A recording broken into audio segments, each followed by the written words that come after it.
Good evening बच्चों। New light के platform से मैं आपका स्वागत करता हूं और अपने इस कार्यक्रम की शुरुआत करते हैं डॉक्टर सिंह सर के इस ध्येय वाक्य से। अब पढ़ने का अधिकार सबको, डॉक्टर बनने का अधिकार भी सबको। और इसी प्रोग्राम में 14 तारीख वाले फुल सिलेबस टेस्ट का कुछ इम्पोर्टेंट क्वेश्चंस लेकर के हम लोग आए हैं। तो चलिए देखते हैं। छोटे छोटे क्वेश्चंस हैं। Which of the following is true? तो ये बात एक चीज याद रखोगी, ये बार बार कंफ्यूज होते हो तुम लोग, कौन है कौन नहीं है। तो मैं आज इसको फाइनल लिख देता हूं। देखो, तुम लोग 3 तरह की फील्ड पढ़ते हो। पहली पढ़ते हो ग्रेविटेशनल फील्ड।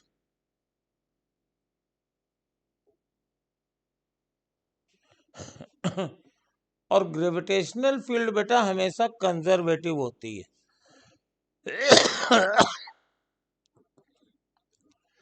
दूसरे नंबर पे होती है इलेक्ट्रोस्टैटिक फील्ड या इलेक्ट्रिक फील्ड। तो इलेक्ट्रिक फील्ड में एक फील्ड होती है ड्यू टू स्टैटिक चार्जेस, कि चार्ज रखे हुए हैं उसकी वजह से इलेक्ट्रिक फील्ड बन रही है। और दूसरी इलेक्ट्रिक फील्ड होती है due to change in magnetic field, change in magnetic field. तो बेटा इसको हमेशा याद रखो कि जो due to the static charges field होती है वो कंजर्वेटिव होती है, और मैग्नेटिक फील्ड के चेंज होने से जो इलेक्ट्रिक फील्ड डेवलप हो जाती है वो नॉन कंजर्वेटिव होती है। और तीसरी होती है बेटा मैग्नेटिक फील्ड। मैग्नेटिक फील्ड और मैग्नेटिक फील्ड हमेशा नॉन कंजर्वेटिव होती है। अब इसका प्रूफ समझना, अपने टीचर से पूछना, करवाना, डिस्कस करते रहना, लेकिन एग्जाम में क्वेश्चन आए तो गलत मत करना कभी। तो हमारा क्या हुआ आंसर इसमें? ये सही है, ये गलत है। कलर बड़ा लाइट ले लिया, ये सही है, ये गलत है। तो इसका आंसर फर्स्ट वाला हो जाएगा, यही सही है। चलिए नेक्स्ट क्वेश्चन में आते हैं। इसका आंसर गलत दिया था आपके सॉल्यूशन शीट में। ये 2 लूप्स हैं लाइक दिस, इसमें करंट फ्लो कर रही है ऐसे, और ये करंट इंक्रीज कर रही है। तो इसकी वजह से मैग्नेटिक फील्ड होगी, ये ऐसे जा रही है तो अंदर डॉट वाली फील्ड होगी, एंटी क्लॉकवाइज है। और इसकी वजह से बाहर यानी इस लूप के एरिया में क्लॉकवाइज करंट है, क्लॉकवाइज फील्ड, इनवर्ड फील्ड है। तो जब इसकी इनवर्ड फील्ड बढ़ेगी तो फ्लक्स बढ़ेगा, क्योंकि करंट ये बढ़ रही है। तो जब करंट बढ़ेगी तो फील्ड भी बढ़ेगी, इधर वाली भी बढ़ेगी, उधर वाली भी बढ़ेगी, ये वाला लूप इधर है। तो क्लॉकवाइज करंट ये इनवर्ड फील्ड बढ़ेगी, तो इसमें इंड्यूस करंट डेवलप होगी। बस यही मात खा गए ऐसे, क्योंकि अंदर वाली फील्ड बढ़ रही है। तो वो इलेक्ट्रोमैग्नेटिक इंडक्शन चाहेगा, फैराडेज लॉ, लेंज लॉ कहेगा कि फ्लक्स बढ़ना नहीं चाहिए। अब ये फील्ड बढ़ रही तो इसको घटाएगा, मतलब बाहर की फील्ड रहेगी, तो करंट ऐसी बहेगी एंटी क्लॉकवाइज। तो अगर हम इन दोनों को देखेंगे तो ये अपोजिट डायरेक्शन में है, यानी इनके बीच में रिपल्सन लगेगा। तो आंसर इस फर्स्ट हो जाएगा ये। और आंसर में शायद अट्रैक्ट दिया है तो वो गलती से हो गया होगा, उसको ठीक करवा दिया गया था। चलिए नेक्स्ट क्वेश्चन में आते हैं। Magnetic field of earth is zero at magnetic poles. नहीं, मैग्नेटिक पोल्स पर अर्थ की मैग्नेटिक फील्ड जीरो नहीं होती है, वर्टिकल होती है। हॉरिजॉन्टल कंपोनेंट उसका 0 होता है, लेकिन 0 नहीं होता है। तो ये वाला स्टेटमेंट मेरा इट इज नॉट ट्रू, ये गलत है। Earth magnetic field due to a strong magnet, नहीं, ये भी गलत है। डायनमो लॉ लगता है। अर्थ की क्रस्ट में जो मोल्टन मटेरियल होते हैं, अर्थ की स्पिन की वजह से घूमते हुए वो करंट बनाते हैं, उसकी वजह से मैग्नेटिक फील्ड होती है। कोर में कोई मैग्नेट एग्नेट नहीं है। तो आंसर हो गया, असर्शन और रीजन दोनों इसके गलत हैं। तो ये फोर्थ वाला आंसर हो जाएगा। अब ये कंफ्यूजन लैंग्वेज में है। एक कोई स्फीयर है, चलो ये स्फीयर बनाते हैं, ठीक है, इसकी रेडियस आर है। किसी एक्सिस, कोई एक एक्सिस ले लो, ये एक्सिस है, और मान लो इसकी डिस्टेंस एक्स है। तो कहते हैं कि radius of gyration of a sphere of radius r about a certain axis is also r। तो आपको मालूम है कि I is equal to mk square, where k is radius of gyration। k को radius of gyration बोलते हैं। तो इस एक्सिस के about moment of inertia mk square हो गया, ठीक है। अब इसको पैरेलल एक्सिस थ्योरम से करते हैं। इसके अबाउट मोमेंट ऑफ इनर्शिया कितना हो जाएगा, 2/5 mr स्क्वायर। तो इसके about moment of inertia parallel axis theorem से I is equal to 2/5 mr square plus mx square. और ये जो मोमेंट ऑफ इनर्शिया है, इसको मैं mk स्क्वायर लिख सकता हूं। और ये हमें दिया हुआ है कि radius of gyration is also r। तो this term is mr square. k की जगह मैंने r लिख दिया। तो 2/5 mr स्क्वायर और प्लस mx स्क्वायर। तो m कट जाएगा। तो देखिए x चाहिए, तो x is equal to r square minus 2/5 r square, यानी 0.6 r स्क्वायर। तो x is equal to under root 0.6 into r। खाली ये लैंग्वेज आप नहीं समझ पाए थे, और खाली थ्योरम को रटा हुआ था, इसलिए गड़बड़ हो रहा था। चलिए आगे आइए। ये देखिए, escape velocity on the surface of a planet is v0। तो ये प्लेनेट है कोई, और इस पर escape velocity है v0, ठीक है। if planet shrinks such that its radius decreases the 1/4 decreases to 1/4 of the present value, यानी ये श्रिंक कर गया। तो अगर ये रेडियस r थी, तो ये रेडियस r/4 हो गई। और कहते हैं अब नई वाली स्केप स्पीड कितनी होगी, मान लो ve हो जाएगी। स्केप स्पीड होती क्या है, फॉर्मूला याद करते हैं, √2 gm/r। तो पहले तो ये सिचुएशन थी,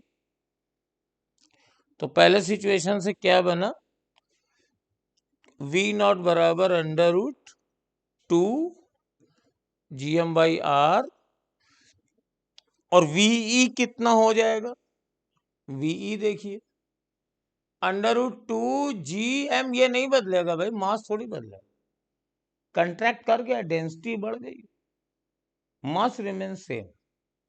और रेडियस हो गई है, r थी पहले, अब r/4 हो गई है। तो ये 2ve हो गई बेटा, ये ऊपर जाएगा, ये बाहर जाएगा, ये vo है। तो आंसर इसका हो जाएगा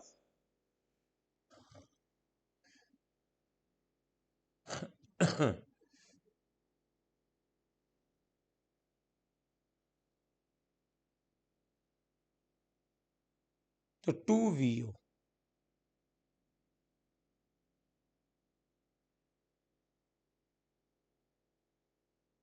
तो 2VO हो जाएगा। ये आंसर हो गया, फर्स्ट वाला हो गया इसका आंसर। ये VE था, मुझे VO दिख रहा था, VE मान लो तो ये 2, ये है नई वाली, ये नया वाला मान लो, इसके स्पीड। नेक्स्ट में आइए। अब यहाँ पे रीडिंग ऑफ वोल्ट मीटर पूछ रहे हैं, AC है, ये कैपेसिटर है। तो पहले वोल्टेज लिख लो भाई सबका।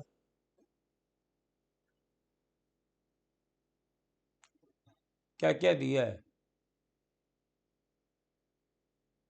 दिस सप्लाइड वोल्टेज इज 50, यानी ये वाला वोल्टेज 50 है। दिख नहीं रहा है तो ब्लैक ले लेते हैं। ये 50 वोल्ट है, ये सप्लाइड वोल्टेज है। और voltage across resistor and capacitor are 30 volt and 10 volt. तो ये 30 वोल्ट है और इसके अक्रॉस 10 वोल्ट है, और ये इसकी रीडिंग कैलकुलेट करनी है।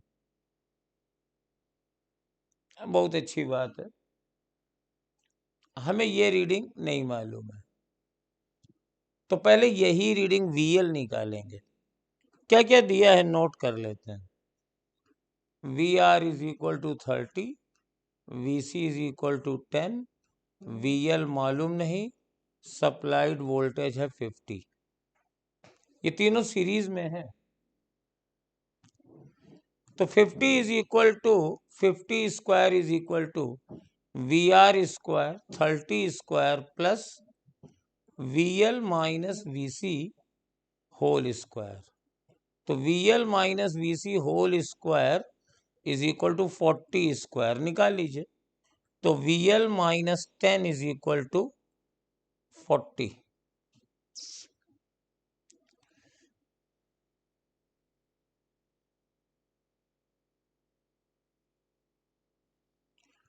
तो VL इज इक्वल टू 50।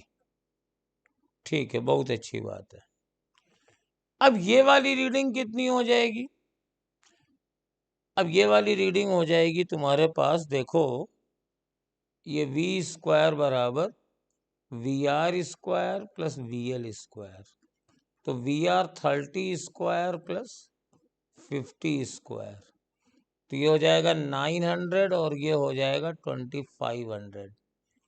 तो ये आ जाएगा 3400, that is 10 under root 34।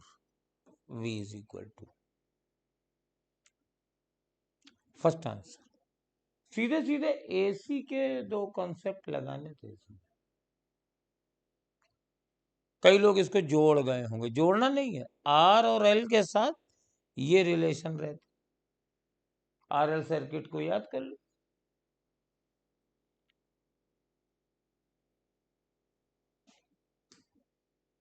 Moment of inertia of a solid sphere about a diameter, ये अगर गड़बड़ हुआ है तब तो भाई चिंताजनक स्थिति है आपकी। 308 लोगों का गड़बड़ हो गया है। क्वेश्चन इतना सरल था कि लोग समझ रहे थे कि पता नहीं क्या होगा, और इसको मैंने एक्सप्लेनेशन में भी कायदे से किया है। कैपेसिटी ऑफ कैपेसिटर ये तीन चीजों पर डिपेंड करती है, साइज पर, शेप पर, मीडियम पर। चार्ज पे ये डिपेंड नहीं करती है, यही आंसर है। चार्ज पे कैपेसिटी नहीं डिपेंड करती है, चार्ज कैपेसिटी पे डिपेंड करता है। Q बराबर होता है CV। तो कोई भी वोल्टेज देने पर जितना ज्यादा वोल्ट कैपेसिटी होगी उतना ज्यादा चार्ज इस पे आएगा। एन टाइप सेमीकंडक्टर हमेशा न्यूट्रल होता है यार, चाहे P टाइप हो चाहे N टाइप हो। ये क्वेश्चन मेरे ख्याल से हम 6ठी 7वीं बार बता रहे हैं, फिर भी आप लोग बार बार गलत कर देते हैं। और ये कौन सा लॉजिक गेट है ये पता करना है, तो देखो ये नॉट गेट है, इसको बनाते हैं। देखो ये ए बार हो जाएगा, ये बी बार हो जाएगा, और ये मेरे पास है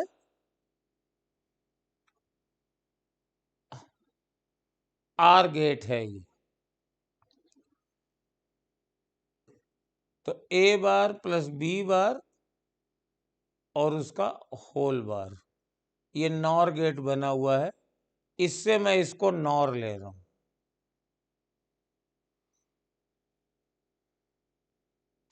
अब इसमें डिमॉर्गन से लगा दीजिए, ए डॉट बी हो जाएगा, एंड गेट बन गया।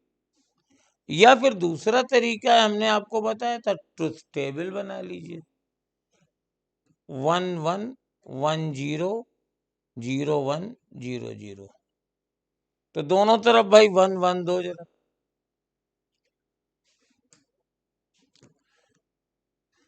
अगर ये 1 है ये 1 है तो ये 0 0, और जब ये 0 0 है तो ये 1 आएगा, तो ये 1 1 आ गया। अब मान लीजिए एक दोनों 0 हैं तो ये 0 आ जाएगा। हाँ ए डॉट बी आ रहा है, तो टेबल भी बना के देख सकते हैं। और ये इतने सिंपल से 10 क्वेश्चन थे। इस बार का जो फुल सिलेबस टेस्ट था बेटा वो सिंपल था, आपके 150 तक आने चाहिए थे। तो खैर अगले 10 के दम में मिलते हैं। Thank you. हेलो दोस्तों, मैं आपका केमिस्ट्री मेंटर विमल सर आपका अपने बेहतरीन न्यू लैंड चैनल में स्वागत करता हूं। अब पढ़ने का अधिकार सबको, डॉक्टर बनने का अधिकार भी सबको। दोस्तों सिंह सर के इस शानदार मिशन के साथ हम आज का सेशन शुरू करते हैं। 14 जनवरी 2023 को जो आपका फुल लेंथ टेस्ट पेपर 15 हुआ था, उसमें केमिस्ट्री में आप लोगों ने जिस भी क्वेश्चन को ज़्यादातर गलत किया है, चलिए उसको 1 बाय 1 बड़ी ही तन्मयता के साथ सीखते हैं।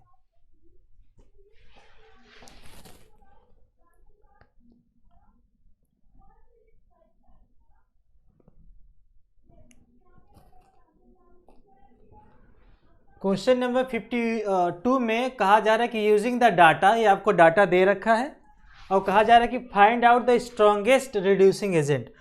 चाहे स्ट्रॉन्गेस्ट रिड्यूसिंग एजेंट की बात करें, चाहे आपका स्ट्रॉन्ग ऑक्सीडाइजिंग एजेंट की बात करें, सबसे बढ़िया फंडा यही है इसका कि जिसका ऑक्सीडेशन पोटेंशियल, अगर मैं कहूँ ऑक्सीडेशन पोटेंशियल जिसका जितना ज़्यादा होगा, जिसका ऑक्सीडेशन पोटेंशियल जितना ज़्यादा होगा वह खुद क्या होगा, ऑक्सीडाइज होगा।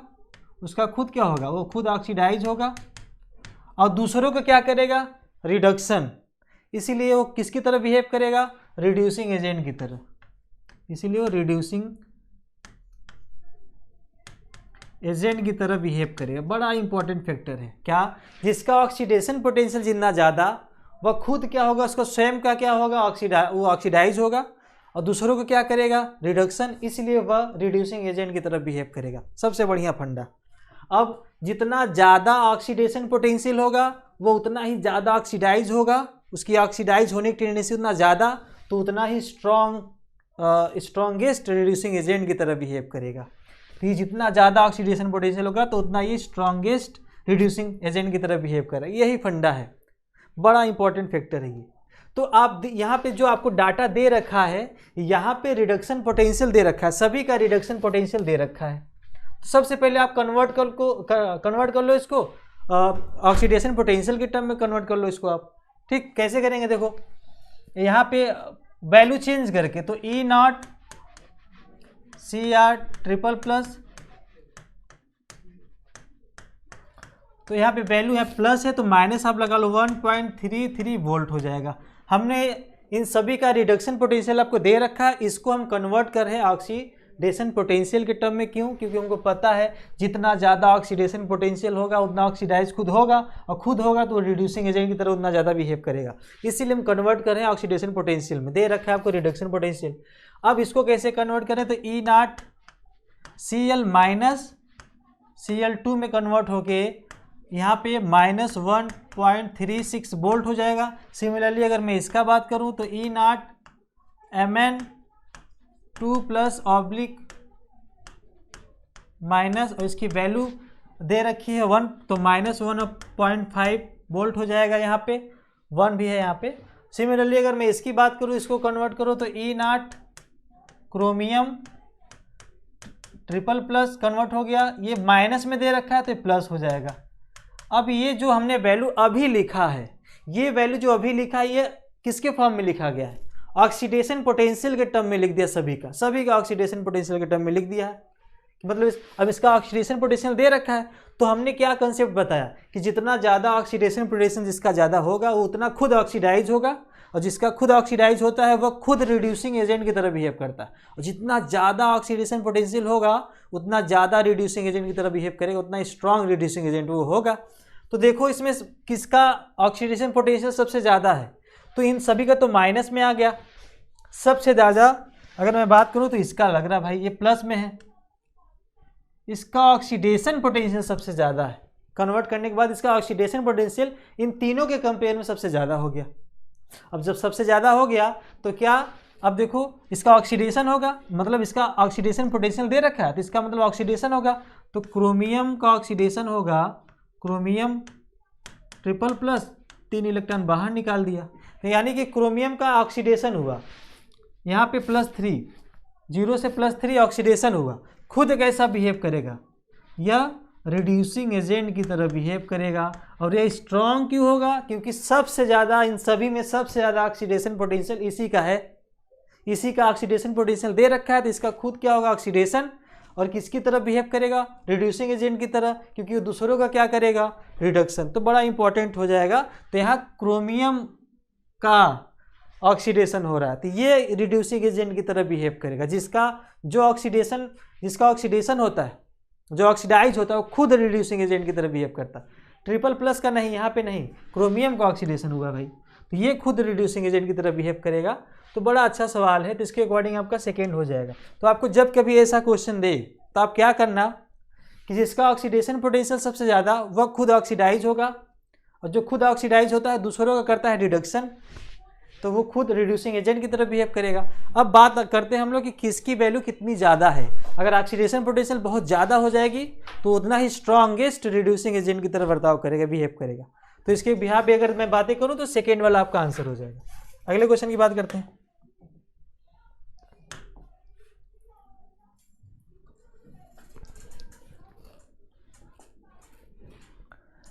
देखो 85 क्वेश्चन नंबर आपको दिया है, the geometry and magnetic behaviour of complex. इसकी वैल्यू आपको यहाँ पे एक कम्प्लेक्स आपको दे रखा है। देखो जब कभी कम्प्लेक्स आपको दे तो कम्प्लेक्स किससे मिलके बनता है भाई? मेटल, सेंट्रल मेटल एटम और लिगेंड। तो लिगेंड को आप देखो, लिगेंड अगर स्ट्रॉन्ग रिड्यूसिंग, अगर स्ट्रॉन्ग होगा लिगेंड, हमारा स्ट्रॉन्ग फील्ड लिगेंड होगा तो वो पेयरिंग करवाता है, और जो वीक होगा उसकी ताकत नहीं होती पेयरिंग करवाने की। तो पहले बात अगर हम बातें करें निकिल की तो 28 एटॉमिक नंबर, तो इसका हो जाएगा ऑर्गन 4s2 और 3d8। तो इसके बिहाफ पे अगर हम इसका इलेक्ट्रॉनिक कॉन्फ़िगरेशन करें तो ये आपका आ जाएगा 3d 4s और 4p। बड़ा इंपॉर्टेंट क्वेश्चन दिया है। तो इसका आप s में 2 आप देख लो, यहाँ पे 2 इलेक्ट्रॉन भरे गए हैं भाई, यहाँ पे हम लोग भर देंगे इसको। d में 8 है, तो बड़ा इंपॉर्टेंट, ये हमने इलेक्ट्रॉनिक कॉन्फ़िगरेशन कर लिया है इसका। अब बात करते हैं कि इसका ऑक्सीडेशन स्टेट कितना आएगा निकिल का। तो भाई निकिल का ऑक्सीडेशन, इसका वैल्यू 0, तो इसका ऑक्सीडेशन स्टेट 0 आ जाएगा। अगर इसको x मान लो तो 0 आ गया, तो कोई इलेक्ट्रॉन तो बाहर निकलने वाला है नहीं, ऑक्सीडेशन स्टेट इसका 0 आ गया। अब दूसरी बात क्या होगा कि इसमें आप लिगेंड देखो, लिगेंड जो है CO, ये स्ट्रॉन्ग फील्ड लिगेंड यूज हुआ है, और स्ट्रॉन्ग फील्ड लिगेंड के पास ताकत होती है पेयरिंग करवाने की। स्ट्रॉन्ग फील्ड लिगेंड पेयरिंग करवाता है। कैसे करवाएगा देखो ध्यान से, यह स्ट्रॉन्ग फील्ड लिगेंड हो गया तो इसमें से एक इलेक्ट्रॉन इसमें आएंगे, जंप करके एक बार इसमें आ जाएंगे, तो पेयरिंग करवाया। पेयरिंग करवाने के बाद जो D हो रहा है आपका, देखो वो पूरी तरीके से फिलअप हो गया। और ये आपका वैकेंट, यहाँ पे हमको पता ही वैकेंट है, तो यहाँ पे जो D ऑर्बिटल हुए वो फुल फिल्ड हो गए। पेयरिंग करवाने के बाद मैं बात कर रहा हूँ, पेयरिंग हो गया इसका।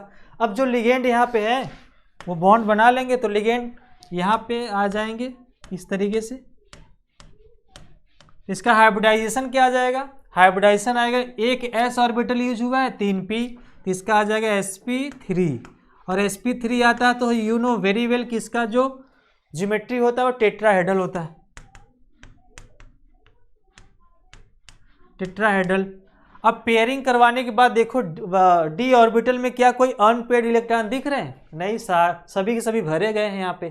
तो यहाँ पे अनपेयर्ड इलेक्ट्रॉन की वैल्यू 0, अनपेयर्ड इलेक्ट्रॉन की वैल्यू यहाँ पे 0, तो यह डायामैग्नेटिक इन नेचर होंगे, डायामैग्नेटिक इन नेचर हो जाएंगे ये, डायामैग्नेटिक। तो क्या ज्योमेट्री आपसे पूछा था, तो टेट्राहेड्रल ज्योमेट्री हो जाएगी।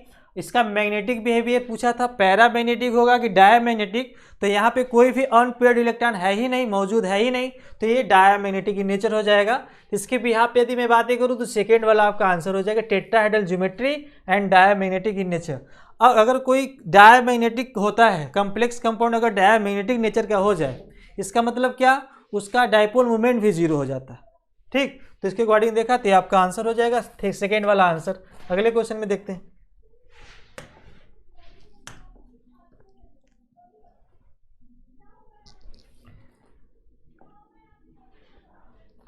ये बड़ा शानदार क्वेश्चन आपको दिया गया है 62, the product of the reaction of aniline with bromine in non polar solvent such as carbon disulphide. Actual में जो ऐसे ग्रुप जो रिंग पे रेट ऑफ रिएक्शन को बढ़ा दे उसे हम लोग बोलते हैं एक्टिवेटिंग ग्रुप। ऐसे ग्रुप जो रिंग पे रेट ऑफ रिएक्शन बढ़ा दे, कैसे बढ़ाते होंगे, इलेक्ट्रॉन डेंसिटी को बढ़ा के, उसे हम बोलते हैं एक्टिवेटिंग ग्रुप। तो अगर मैं एक्टिवेटिंग ग्रुप की बात करूं तो एक्टिवेटिंग ग्रुप में सबसे ज़्यादा NH2, ये बहुत ज़्यादा एक्टिवेटिंग ग्रुप होता है इसका। उसके बाद NR2, then O minus, then OH, then OR। इस तरीके से हम लोग, ये बहुत ज़्यादा स्ट्रॉन्ग एक्टिवेटिंग ग्रुप होते हैं, इनको हम बोल सकते हैं कि these are very strong activating group. ये बहुत ज़्यादा इनकी एक्टिवेटिंग, मतलब रिंग पे इलेक्ट्रॉन डेंसिटी बहुत ज़्यादा बढ़ा देते हैं।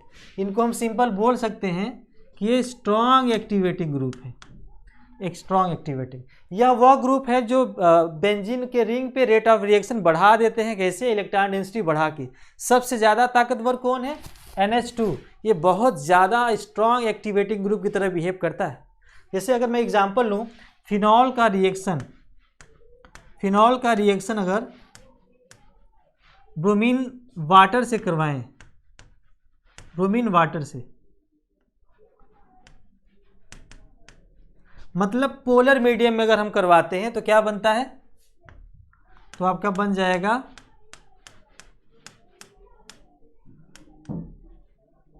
2,4,6 ट्राई ब्रोमोफिनॉल बन जाता है। जब ये पोलर मीडियम में करवाते हैं फिनॉल को तब ये मिल जाता है हमको। नॉन पोलर में जब इसका करवाते हैं फिनॉल का रिएक्शन ब्रोमीन का नॉन पोलर मीडियम में, this is the polar medium. जब नॉन पोलर के केस में करवाते हैं तो आर्थो और पैरा मिलता है, और पैरा वाला जो होता है वो मेजर प्रोडक्ट हो जाता है। तो अगर मैं स्ट्रॉन्ग ही इतना ज़्यादा, ये स्ट्रॉन्ग जो है आपके एक्टिवेटिंग ग्रुप OH क्या होता है, स्ट्रॉन्ग एक्टिवेटिंग ग्रुप है। जब ये इसी का रिएक्शन जब पोलर मीडियम के साथ करवा रहे हैं तो हमें ये 2,4,6 ट्राई ब्रोमोफिनॉल मिल जा रहा है जी, ये स्ट्रॉन्ग है। ये तो बहुत ज़्यादा वेरी स्ट्रॉन्ग एक्टिवेटिंग ग्रुप होता है NH2। ये इतना ज़्यादा एक्टिवेटिंग ग्रुप होता है कि नॉन पोलर मीडियम में भी ये प्रोडक्ट देता है, 2,4,6 ट्राई ब्रोमो एनिलीन दे देता है। जैसे मैं एग्जांपल लूँ इसका, जैसे अगर मैं एनिलीन का रिएक्शन करवाऊँ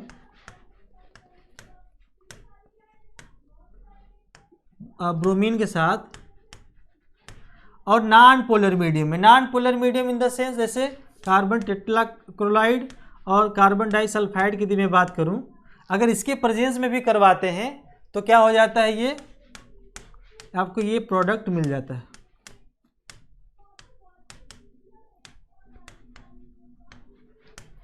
यहाँ पे इंपॉर्टेंट क्या है कि इतना ज़्यादा एक्टिवेटिंग ग्रुप होता है, ये इतना ज़्यादा स्ट्रॉन्ग एक्टिवेटिंग ग्रुप होता है, वेरी स्ट्रॉन्ग एक्टिवेटिंग ग्रुप, कि नॉन पोलर मीडियम में भी या वो प्रोडक्ट दे देता है, 2,4,6 ट्राइब्रोमो एनिलीन दे देता है। क्यों? क्योंकि इसकी एक्टिवेटिंग पावर बहुत ज़्यादा होती है। फिनॉल जब स्ट्रांग था तो वो स्ट्रांग सिर्फ था, इससे कई गुना ज़्यादा इसकी ताकत है एक्टिवेटिंग ग्रुप करने की। रिंग को एक्टिवेट करने की ताकत NH2 का फिनॉल से कई गुना ज़्यादा है। इतना ज़्यादा गुना है कि आप नॉन पोलर मीडियम में भी ये वही प्रोडक्ट दे देता है, इतना ज़्यादा। ये इसको हम बोलते हैं अनकंट्रोल्ड रिएक्शन। अनकंट्रोल्ड रिएक्शन, ये अनकंट्रोल्ड रिएक्शन होता है, रुकता ही नहीं है। तो होता क्या है, यहाँ पे डोमिनेटिंग फैक्टर क्या हो जाता है, डोमिनेटिंग फैक्टर आपका ये स्ट्रॉन्ग एक्टिवेटिंग ग्रुप की वजह से इसका डोमिनेटिंग फैक्टर हो जाता है ये, इसीलिए ये प्रोडक्ट हमको मिल जाता है। अब इसकी क्या, इसको डीएक्टिवेट कैसे करते हैं? तो डीएक्टिवेट करने का एक प्रोसेस होता है, उसको हम लोग बोलते हैं एसाइलेशन। ये रिएक्शन रुकता ही नहीं, अनकंट्रोल्ड रिएक्शन है। आप नॉन पोलर मीडियम में भी इस ब्रोमीन के साथ करवाओगे तो भी वही प्रोडक्ट बना लेता था जो फिनॉल पोलर मीडियम में करवाता था। क्यों? क्योंकि इसकी एक्टिवेटिंग की पावर बहुत ज़्यादा है, फिनॉल से कई गुना। देखो फिनॉल यहाँ पे है, एक्टिवेटिंग ग्रुप इसकी बहुत ज़्यादा होती है, तो नॉन पोलर मीडियम में भी वही प्रोडक्ट दे देता है। अब इसकी ताकत को कैसे कम करें? ये जो lone pair of electron benzene की तरफ आ रहे थे, तो हम इसकी ताकत को ही कम कर दें। वो ताकत क्या होता है, उस फिनोमेना क्या बोलते हैं, उसको बोलते हैं हम लोग एसाइलेशन। एसाइलेशन करवाने से क्या हो जाता है, जो लोन पेयर यहाँ पे इलेक्ट्रॉन डेंसिटी बढ़ा रहे थे वो अट्रैक्ट हो जाते, रोक दिए जाते हैं, या जो जाना चाहता था वो उसकी टेंडेंसी को कम कर देता है एसाइलेशन के थ्रू। कैसे दिखाते हैं? तो जैसे कि अगर इसका एसाइलेशन आप करवाओ,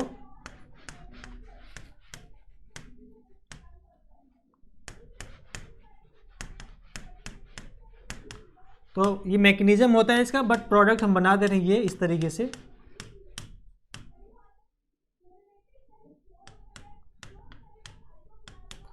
तो यहाँ पे एसाइलेशन हमने जैसे ही करवाया, एसाइलेशन जैसे ही करवाया तो ये ग्रुप डबल बॉन्ड बनाया है, तो ये क्या करते हैं, इसको -m इफेक्ट लगाते हैं।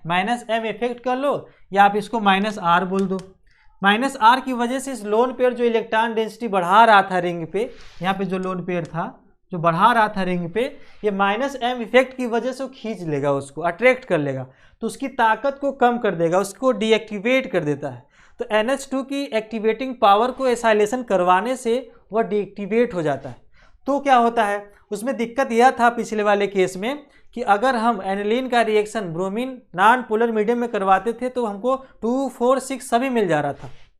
लेकिन अगर हमको मोनो सब्स्टिट्यूटेड चाहिए तो करते क्या है, सबसे पहले इसको डीएक्टिवेट करते हैं। डीएक्टिवेट किससे करते हैं? एसाइलेशन के थ्रू।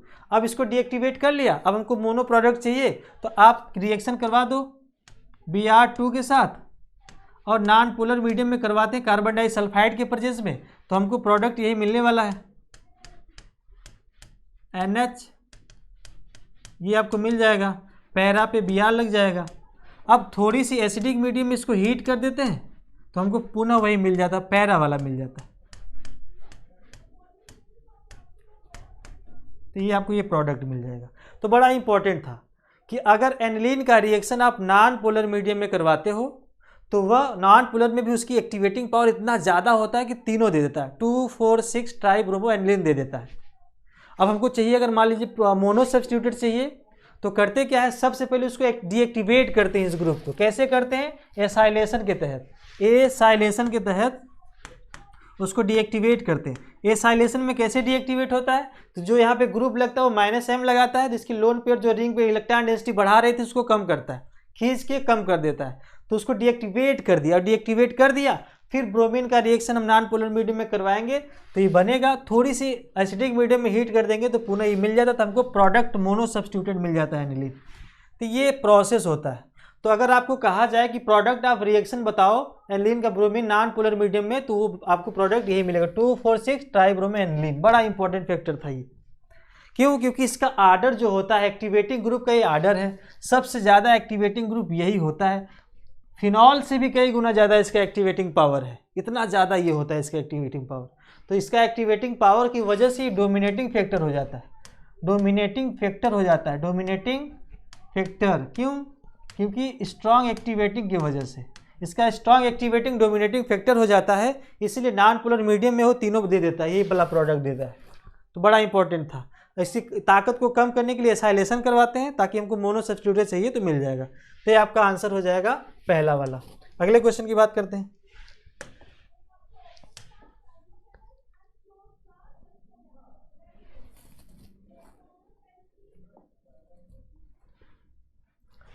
यहाँ पे the radial nodes of a 2s orbital आपसे पूछा जा रहा है। रेडियल नोड्स क्या होता है? जहाँ पे इलेक्ट्रॉन की पाए जाने की संभावना 0 हो उसे नोड्स बोलते हैं। तो नोड्स कितने टाइप्स के होते हैं? नोड की यदि मैं बात करूँ तो 2 टाइप्स के नोड होते हैं। एक होता है आपका रेडियल नोड, एक आपका होता है एंगुलर नोड, या इसको नोडल प्लेन भी बोलते हैं। ठीक, तो नंबर ऑफ रेडियल नोड कैसे निकालते हैं? n-l-1, और ये क्या होता है? l के बराबर ही होता है। अगर टोटल आपसे पूछा जाए कितने होंगे टोटल, तो इनको आप ऐड कर दो तो n-1 आता है, तो ये आपका टोटल हो जाता है मिला के इनका। ये आपसे पूछा क्या जा रहा है? रेडियल। पार्टिकुलर किसी ऑर्बिटल के लिए रेडियल नोड्स कितने होंगे कैसे निकालते हैं? इस फार्मूला का यूज करके, n का यूज करके। n यहाँ पे क्या दिया हुआ? 2s में ये 2 जो है ये n वैल्यू दिया है, और हमको पता है कि s के लिए l की वैल्यू 0, p के लिए l की वैल्यू 1 और d के लिए 2, सिमिलरली f के लिए 3। इस तरीके से होता है। तो n की वैल्यू यहाँ पे क्या रखा है आपको? 2, ये n की वैल्यू दे रखा है 2, l की वैल्यू s के लिए 0, -1 तो है, ये है तो 1 आ जाएगा इसका वैल्यू। तो बड़ा सिंपल क्वेश्चन था कि पार्टिकुलर किसी ऑर्बिटल को कैसे कैलकुलेट करें, रेडियल नोड उसमें कितने होंगे, नंबर्स ऑफ रेडियल नोड्स कितना होगा उसमें, इस फार्मूले के तहत हम लोग निकालते हैं। n की वैल्यू ये दे रखा है आपको 2, s के लिए l की वैल्यू हमको पता है 0 होता है, ये वैल्यू रख दिया हमने यहाँ पे, और ऑलरेडी -1 था उसमें, तो 1 आपका आंसर आ जाएगा। तो थर्ड वाला आपका आंसर आ जाएगा। बड़ा इंपॉर्टेंट फैक्टर था ये। ठीक, तो थर्ड वाला आंसर। अगले क्वेश्चन की बात करते हैं।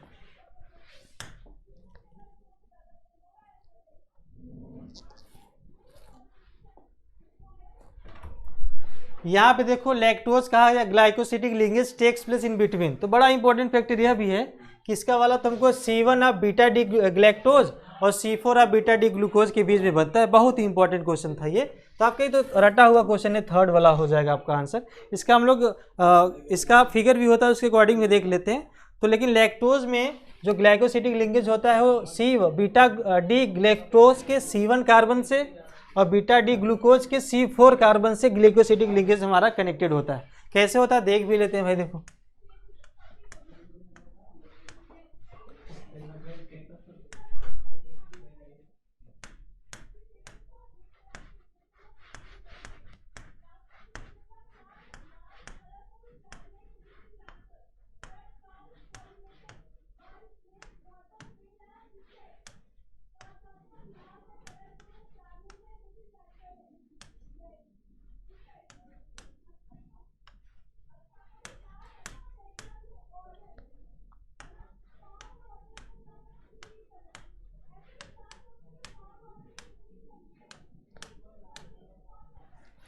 ये हम लोग इसका फिगर भी बना लिए। यहाँ पे ऑक्सीजन रहता है इस तरीके से, तो यहाँ पे आपका आ जाएगा C2OH।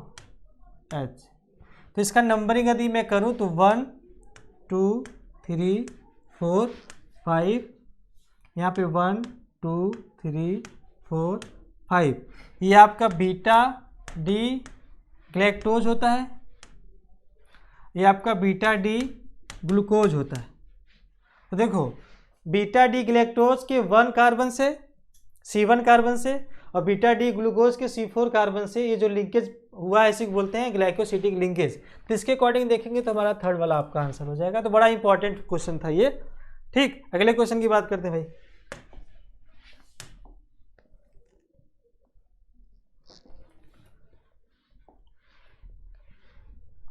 यहाँ पे देखो 76 में प्रोडक्ट आपको क्या मिलेगी ये बताना है आपको। तो ये जो ग्रुप होते हैं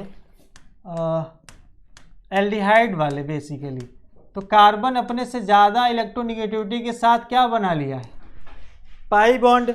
जब कोई एटम अपने से ज़्यादा इलेक्ट्रोनिगेटिविटी वाले एटम के साथ पाई बॉन्ड बना ले तो हमेशा -m लगाता है। क्या लगाएगा?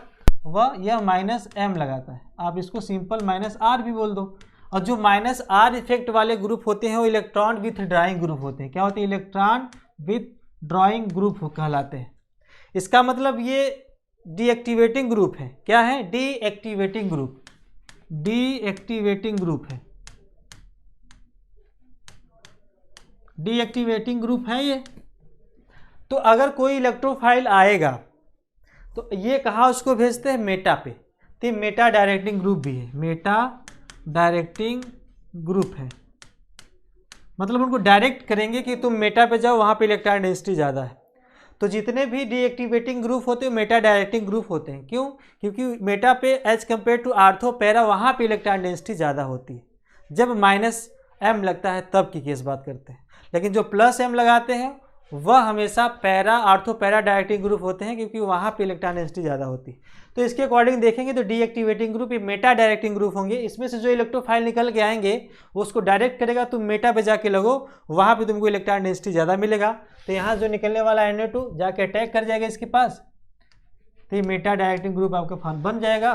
तो आपका पहला वाला प्रोडक्ट हो जाएगा। तो बड़ा इंपॉर्टेंट था minus electron with drawing group, इसको डीएक्टिवेट करेगा रिंग को, तो इसको डीएक्टिवेटिंग ग्रुप भी बोलते हैं। अभी मेटा पे बताता है क्योंकि आर्थो पैरा के कंपेयर मेटा पे इलेक्ट्रॉन डेंसिटी ज़्यादा रहती है। तो ये आपका आंसर हो जाएगा। अगले क्वेश्चन की बात करते हैं।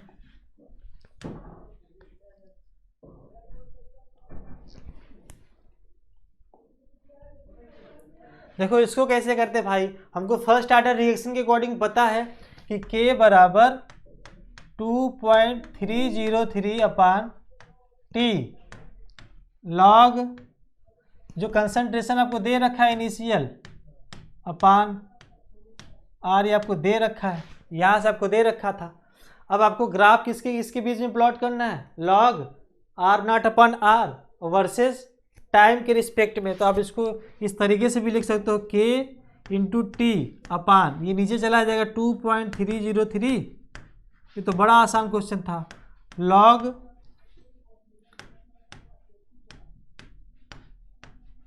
इस तरीके से आ जाएगा। तो यहाँ पे T और यहाँ पे इसके बीच में जो ग्राफ ड्रा होगा, ये अगर मैं ग्राफ ड्रा करूँ तो y बराबर mx की तरह, इसको आप y मान लो, ये y है, ये mx, x क्या है? y की जगह क्या है आपका? ये वाला पोर्शन। x की जगह क्या है? t। m की जगह क्या है? ये स्लोप है आपके। और कोई इंटरसेप्ट है नहीं, तो डायरेक्टली अगर इंटरसेप्ट अगर होता कुछ ऐसे जाते, इनका बताता है इंटरसेप्ट, बट इंटरसेप्ट की वैल्यू 0, तो ओरिजिन से सीधा शुरू होगा और डायरेक्टली प्रोपोर्शनल है, तो आपका ये स्ट्रेट लाइन का इक्वेशन है। तो इसके बिहाफ पे अगर मैं देखूं तो इसका अगर लॉग R0 अपान R और इंटू टी, तो इसका ओरिजिन से जाएगा सीधा। इसका जो स्लोप होगा, स्लोप थीटा, स्लोप, इसकी वैल्यू क्या आ जाएगी? स्लोप की वैल्यू, तो स्लोप बराबर हम लोग लिखेंगे, यही वैल्यू आ जाएगी K अपान 2.303। बड़ा इंपॉर्टेंट था। तो बड़ा अच्छा क्वेश्चन दिया है फर्स्ट ऑर्डर रिएक्शन के तहत, कि आप ये आपको फर्स्ट ऑर्डर रिएक्शन के तहत आपको इक्वेशन पता है, वहाँ से आप इनमें वैल्यू निकाल लो, y बराबर mx के फॉर्म में लिख लो, y के स्थान पे इसको पुट करेंगे और t यानी टाइम जो स्लोप हो जाएगा। तो ये आपका स्ट्रेट लाइन, इंटरसेप्ट 0 है इसलिए ओरिजिन से शुरू होगा, तो आपका चौथा वाला आंसर हो जाएगा। अगले क्वेश्चन की बात करते हैं।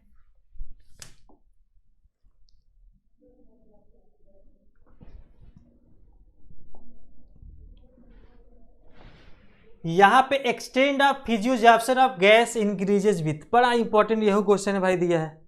हम लोग जब पढ़ते हैं एडजॉर्प्शन, एडजॉर्प्शन मतलब जिसके सरफेस पे जो गैसेज एब्जॉर्ब होती है उस सरफेस को बोलते हैं एब्जॉर्वेंट, और जो गैसेज एब्जॉर्ब होती हैं उसको एब्जॉर्ब, उसको बोलते हैं एब्जॉर्वेट। तो उसके इंटरेक्शन के बेसिस पे, एब्जॉर्वेंट और एब्जॉर्बेट के इंटरेक्शन के बेसिस पे या नेचर ऑफ बॉन्ड के बेसिस पे, या दो टाइप्स के होते हैं, फिजियोजैप्शन एंड केमिजॉप्शन। फिजियोजैप्शन ये टेम्परेचर, लो टेम्परेचर पे फेवरेबल होता है, जबकि हमारा केमिजॉप्शन जो होता है वो हाई टेम्परेचर पे होता है। क्यों? क्योंकि केमिजॉप्शन में केमिकल बॉन्ड बनते हैं बेसिकली, तो वहाँ पे एक्टिवेशन एनर्जी की रिक्वायरमेंट होती है। तो अब उसको एक्टिवेशन एनर्जी की रिक्वायरमेंट होती है, तो जैसे जैसे टेम्परेचर बढ़ेगा तो एक्सटेंट ऑफ एब्जॉर्प्शन बढ़ता है। क्यों बढ़ता है? क्योंकि उसको उतनी एनर्जी बराबर करना होता है एक्टिवेशन एनर्जी तक। जैसे उसकी वैल्यू, उसकी एनर्जी एक्टिवेशन एनर्जी के बराबर हो जाती है, इतना टेम्परेचर आप बढ़ाते जाओ, उसकी एनर्जी इतना इक्वल हो जाए कि उसकी एक्टिवेशन एनर्जी के बराबर आ गई, उस केस में अगर आप टेम्परेचर फिर बढ़ाते हो तो वो एक्सटेंट ऑफ एब्जॉर्प्शन घटने लगता है। मेरा सेंस क्या था, ग्राफिकली बताते हैं आपको। देखो जैसे मैं बात करूँ एक्सटेंट ऑफ एब्जॉर्प्शन की बात करते हैं, ये जो x/m होता है, x/m, इसको बोलते हैं एक्सटेंट ऑफ एब्जॉर्प्शन, कितना एब्जॉर्ब हुआ। अगर मैं एब्जॉर्बेट को सॉलिड मानूं और एब्जॉर्बेट को गैस, तो कितना गैस उस एब्जॉर्बेंट पे एब्जॉर्ब हुए, उसी को बोलते हैं एक्सटेंट ऑफ एब्जॉर्प्शन, कितनी ताकत के साथ एब्जॉर्ब हुए। तो कितना ज़्यादा एक्सटेंट ऑफ एब्जॉर्प्शन होगा कि फिजियोजॉर्प्शन होगा, वो डिपेंड करता है उसके टेम्परेचर पे। कैसे, यहाँ पे अगर मैं टेम्परेचर की बात करूँ तो ये जो फिजियोजॉर्प्शन होता है लो टेम्परेचर पे फेवरेबल होता है, लो टेम्परेचर। यहाँ पे इसमें ऐसा क्या दिक्कत है भाई, क्योंकि ये फिजियोजॉर्प्शन में कोई एक्टिवेशन एनर्जी की रिक्वायरमेंट होती नहीं है कि वो हीट बढ़ाओगे तो एक्टिवेशन एनर्जी तक ले जाएगा बढ़ाने के लिए, ऐसा इसमें कुछ होता नहीं है। तो फिजियोजॉर्प्शन में कोई भी एक्टिवेशन एनर्जी की रिक्वायरमेंट होती नहीं है, या होती भी होगी तो बहुत ज़्यादा कम, बहुत ज़्यादा कम होती है, बहुत कम मात्रा में। लेकिन आप इसको हम अल्टीमेट ये बोल सकते हैं कि फिजियोजॉर्प्शन में एक्टिवेशन एनर्जी की रिक्वायरमेंट नहीं होती, जबकि केमिजॉर्प्शन में एक्टिवेशन एनर्जी की रिक्वायरमेंट होती है। तो फिजियोजॉर्प्शन में कोई एक्टिवेशन एनर्जी जब यूज हो ही नहीं रहा है तो टेम्परेचर उतना बढ़ाना नहीं चाहेगा। क्यों, आप टेम्परेचर, अगर एक्टिवेशन एनर्जी की रिक्वायरमेंट होती तो आप टेम्परेचर बढ़ाते तो उसकी वैल्यू पहले बढ़ाता, एक्टिवेशन एनर्जी के बराबर तक करता, लेकिन ऐसा है नहीं इसमें। इसीलिए लो टेम्परेचर पे फेवरेबल होता है। अगर आप टेम्परेचर बढ़ाते हो तो एक्सटेंट ऑफ फिजियोजॉर्प्शन घट जाता है। कैसे, ऐसे देखो इस तरीके से घट जाएगा। तो किसका केस है, फिजियोजॉर्प्शन का। लेकिन केमिजॉर्प्शन में ऐसा नहीं है। अगर मैं केमिजॉर्प्शन की बात करूं तो इस केस में ऐसा नहीं है। एक्सटेंट ऑफ एब्जॉर्प्शन जो होता है वो पहले टेम्परेचर बढ़ाने पे बढ़ता है, टेम्परेचर बढ़ाने पे बढ़ता है, देन उसके बाद डिक्रीज करता है। क्यों, क्योंकि इसमें नो एक्टिवेशन एनर्जी की रिक्वायरमेंट थी, इसमें एक्टिवेशन एनर्जी चाहिए क्योंकि केमिकल बॉन्ड बन रहे, तो एक्टिवेशन एनर्जी तो चाहिए। अब एक्टिवेशन एनर्जी चाहिए तो टेम्परेचर बढ़ाओगे तो अपना यूज करेगा एनर्जी वहाँ तक ले जाने के लिए, ताकि उसकी एनर्जी एक्टिवेशन एनर्जी के बराबर आ जाए। तो जैसे जैसे टेम्परेचर बढ़ाते तो एक्टिवेशन एनर्जी के बराबर जैसे ही आ जाता है टेम्परेचर, एक्टिवेशन एनर्जी के बराबर हो गया, उसके बाद अगर टेम्परेचर बढ़ाते हैं तो फिर एक्सटेंट ऑफ एब्जॉर्प्शन केमिजॉर्प्शन में भी डिक्रीज करने लगता है। इसके बाद जैसे ही टेम्परेचर हम बढ़ाएंगे तो फिर डिक्रीज करने लगता है एक्सटेंट ऑफ केमिजॉर्प्शन में। तो बड़ा इंपॉर्टेंट फैक्टर था कि फिजियोजॉर्प्शन लो टेम्परेचर पे फेवरेबल होता है, जबकि केमिजॉर्प्शन हमारा हाई टेम्परेचर कहाँ तक, एक्टिवेशन एनर्जी तक, उसके बाद वो भी घटने लगता है क्योंकि उसमें एक्टिवेशन एनर्जी की रिक्वायरमेंट होती है। तो यहाँ के अकॉर्डिंग देखें तो टेम्परेचर बढ़ाने पे एक्सटेंट ऑफ फिजियोजॉर्प्शन घटेगा। तो इसके अकॉर्डिंग देखिए extent of physisorption of gases increase with, कैसे, डिक्रीज इन टेम्परेचर। जब आप टेम्परेचर को डिक्रीज करोगे तब एक्सटेंट ऑफ फिजियोजॉर्प्शन बढ़ेगा। तो आपका ये दूसरा वाला आपका आंसर हो जाएगा। बड़ा इंपॉर्टेंट क्वेश्चन था ये भी। अगले क्वेश्चन की बात करते हैं।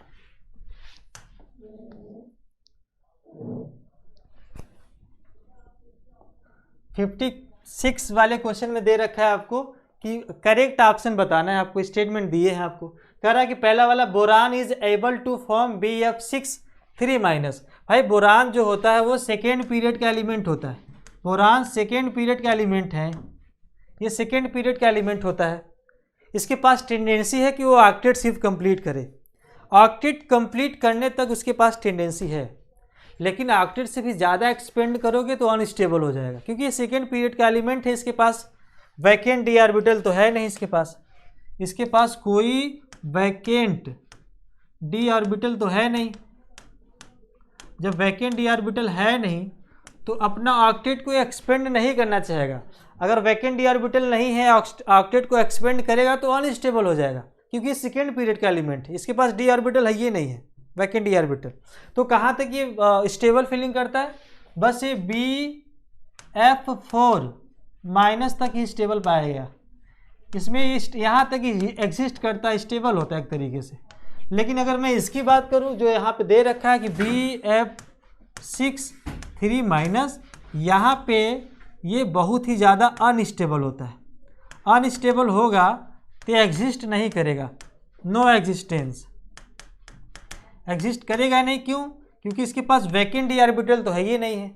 तो यहाँ पे जो दिया कि बोरान है is able to form, no, कोई एबल नहीं होगा, अनस्टेबल हो जाएगा और कोई अपना स्टेबिलिटी खोना नहीं चाहेगा। तो पहला वाला तो रॉन्ग हो गया। और अगर मैं दूसरे की बात करूँ तो diborane structure and each B atom has sp3 hybridisation. तो ये तो बड़ा आसान है भाई, डाई बोरोन का स्ट्रक्चर आप बनाओ, वहाँ देखो क्या प्रत्येक बोरान का हाइब्रिडाइजेशन sp3 है, तो बिल्कुल होता है।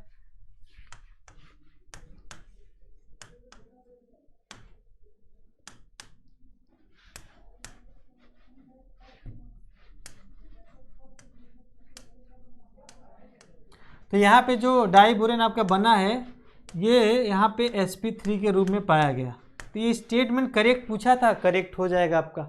स्टेटमेंट सेकेंड वाला आपका करेक्ट हो जाएगा। अब थर्ड वाला क्यों नहीं हो रहा था? तो हमको पता है हाइड्रेशन एनर्जी क्या होती है।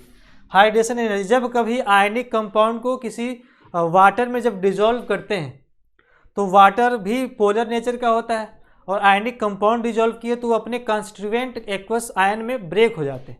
तो वाटर के आयंस और जो आयनिक कंपाउंड में जो अट्रैक्शन पाई जाती है उससे जो एनर्जी रिलीज होती है उसी एनर्जी को हम लोग बोलते हैं हाइड्रेशन एनर्जी। अब जितना ज़्यादा अट्रैक्शन होगा, जितना ज़्यादा आयनिक कंपाउंड जो लिए थे उसमें जो आयन प्रेजेंट थे और वाटर में जो आयंस होते हैं H+ OH- उनमें जितना ज़्यादा अट्रैक्शन होगा उतना ज़्यादा स्टेबल, उतना ज़्यादा एनर्जी रिलीज होगी। तो हम कहेंगे उसका हाइड्रेशन इंथैल्पी या हाइड्रेशन एनर्जी उतना ज़्यादा होगा। तो हाइड्रेशन एनर्जी डिपेंड करता है भाई। हाइड्रेशन एनर्जी को आप डेल्टा एस से भी डिनोट करते हैं, माइनस लगा दो क्योंकि माइनस होते हैं, या आप इसको सिंपली हाइड्रेशन एनर्जी बोल सकते हैं। Hydration enthalpy is directly inversely proportional to size of ion. Ion का साइज जितना छोटा होगा, जितना आयंस का साइज छोटा होगा उतना ही ज़्यादा वो अट्रैक्ट करेगा, उनमें सॉल्वेशन ज़्यादा होगा। वो अट्रैक्ट आयंस होंगे, वाटर के जो आयंस होंगे उसको अट्रैक्शन ज़्यादा होगा। साइज छोटा है भाई तो अट्रैक्शन ना ज़्यादा हो जाएगा, तो इसलिए हाइड्रेशन एनर्जी ज़्यादा हो जाएगा। अब या उसके ऊपर चार्ज डेंसिटी बहुत ज़्यादा हो, चार्ज डेंसिटी के डायरेक्टली प्रोपोर्शनल होता है। चार्ज डेंसिटी ऑफ आयन, जितना ज़्यादा आयंस के ऊपर चार्ज डेंसिटी होगा उसका हाइड्रेशन एनर्जी उतना ज़्यादा हो जाएगा। बड़ा इंपॉर्टेंट दो फैक्टर होते हैं। तो करते क्या है कि भाई जितना ज़्यादा साइज कम होगा और जितना ज़्यादा चार्ज डेंसिटी ज़्यादा होगा तो ओवरऑल हाइड्रेशन एनर्जी उतना ज़्यादा हो जाता है। बड़ा इंपॉर्टेंट फैक्टर है। यहाँ पे जो थर्ड वाला दिया गया है कि hydration enthalpy of alkaline earth metal ions are smaller, नहीं, अल्कलाइन अर्थ मेटल का जो साइज होता है अल्कली मेटल से क्या हो जाता है, उनका कम होता है, और charge density alkaline earth metal पे ज़्यादा होता है। ये दोनों अल्कलाइन अर्थ मेटल में ज़्यादा पाया जाता है as compared to alkali metal. तो इसीलिए यहाँ पे इसका जब ज़्यादा चार्ज डेंसिटी भी ज़्यादा होता है अल्कलाइन अर्थ मेटल का और साइज भी छोटी होती है, इसका हाइड्रेशन इंथैल्पी स्मॉलर ना होके यहाँ पे यह लार्जर हो जाता है, लार्जर। तो ये वाला स्टेटमेंट गलत, ये भी गलत। डायमंड लो मेल्टिंग पॉइंट कहा गया है, तो डायमंड के पास लो मेल्टिंग पॉइंट नहीं होता, उसमें जो स्ट्रॉन्गेस्ट कोवैलेंट वो बॉन्ड मिलते हैं उसमें, तो उसको एटम को सेपरेट करने के लिए बहुत हाई एनर्जी की रिक्वायरमेंट होती है। तो वहाँ पे लो मेल्टिंग पॉइंट नहीं, जेन टाइप मॉलिक्यूलर स्ट्रक्चर इसका पाया जाता है, तो यहाँ पे लो नहीं होगा, यहाँ पे हाई होता है इसका मेल्टिंग पॉइंट। तो इसके यहाँ पे आपका सेकेंड वाला आंसर हो जाएगा। अगले क्वेश्चन की बात करते हैं।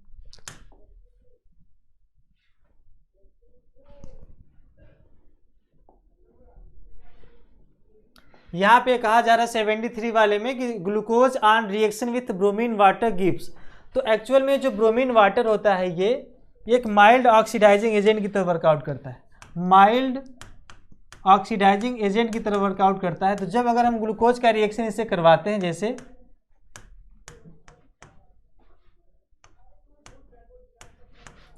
इसका रिएक्शन जब हम करवाते हैं ग्लूकोज का रिएक्शन माइल्ड ऑक्सीडाइजिंग के प्रेजेंस में, इट मीन्स कि ब्रोमीन वाटर के प्रेजेंस में, तो इसको माइल्ड ऑक्सीडाइजिंग एजेंट है तो क्या करेगा, CHO को एसिड बना देगा। तो ये आपको बनाता है यहाँ पे ग्लूकोनिक एसिड बना लेता है।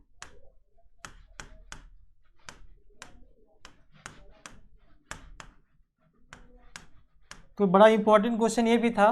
तो यहाँ पे ये ग्लूकोज था, बट ये bromine water mild oxidising agent की तरह वर्कआउट करता है, इसके लिए क्या कर देगा, एसिड में कन्वर्ट करता है, इसको बोलते हैं ग्लूकोनिक एसिड। तो इसके बिहाफ पे अगर देखें तो आंसर आपका क्या हो जाएगा, पहला वाला आंसर।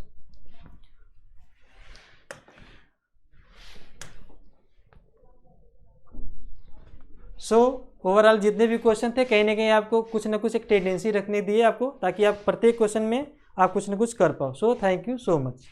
हेलो बच्चों, न्यू लाइट के यूट्यूब चैनल पर आप सभी का स्वागत है। प्यारे बच्चों, मैं विक्रम चक्रवर्ती आज आपके समक्ष लेकर के हाजिर हुआ हूँ 10 का दम का सेशन। और प्यारे बच्चों, आज हम लोग का पेपर है all India full syllabus test 15, जो कि 14 जनवरी 2023 को हमारे इंस्टीट्यूट की तरफ से ऑनलाइन ऑफलाइन मोड दोनों में कनेक्ट हुआ था। पेपर काफी ठीक था, आप सभी ने बढ़ चढ़ के हिस्सा लिया, इसके लिए आप सभी को विशेष धन्यवाद। और सबसे पहले पेपर को डिस्कस करने वाले हमारे सीनियर साथियों को विशेष धन्यवाद देना चाहेंगे, जिन्होंने पेपर का बहुत ही अच्छा और बखूबी अच्छा एक्सप्लेन किया है। तो सबसे पहले ये 10 कदम का सेशन का लोगो, शिक्षा का अधिकार सभी को और पढ़ने का अधिकार सभी को, ये सेशन। उसके बाद आप ये दे सकते हैं 10 का दम का सेशन। और उसके बाद आपके सामने स्क्रीन के सामने पहला सवाल ये रहा, एक continuous wavy ring cambium formed in. अब ध्यान से देखिए, आपको मालूम है कि सेकेंडरी ग्रोथ, जो ये कैम्बियम की रिंग बोल रहे हैं, कैम्बियम का रिंग सेकेंडरी ग्रोथ का कैरेक्टर है, पहली बात।